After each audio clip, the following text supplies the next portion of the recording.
Unoi lam kekenhun ki MLA ke Kongres hayeng dorba tauan ke jela na Meghalaya uba Ronnie V Lyngdoh uloong ba ke jinglet ye treilang ke UDP bat ke NPP hadian ke jinga ben mar ke liang hagi porswa ke election kan pen mentoy ke Kongres ha ke election ke ban wan na Sohïong constituency ke ban long ha ke spotere ujemmang arja arpulai.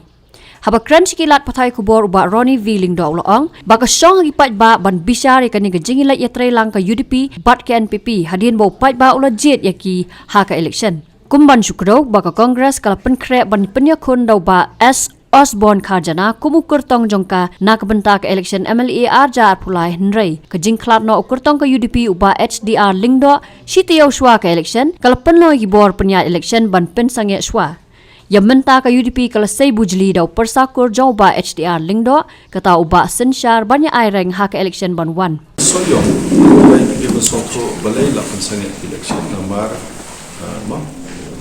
ba HDR Lyngdoh kelat no akapor ba stam maknet sini bagi vote dengan try ki bobon ki ke yang kau ki bang habia perkara mar ul ada ul along ada labon bol snap itu orang dah abon ki kam roy ke mereka Sohïong ni ke ke kongresi kamu Shillong Mail nak dau dong ni dau cuma bisung tu bisimen ini no nak parti ya le UDP dan ini sampai dah kalau sedang campaign dalam election dengan sesuatu itu try lah pausa kita nanti start upaya bah Sohïong katakan kebang bila orang bani kini apa kita dalam hujung tang shua election siapa nak apa kiom ni medan jadi jadi tang hadian sisni bagi result letter lang tingi orang upaya bah Sohïong pihak staff jadi sawan orang yang di mentah tekimlah super dalam bagi medan jadi kita kan jadi kebecan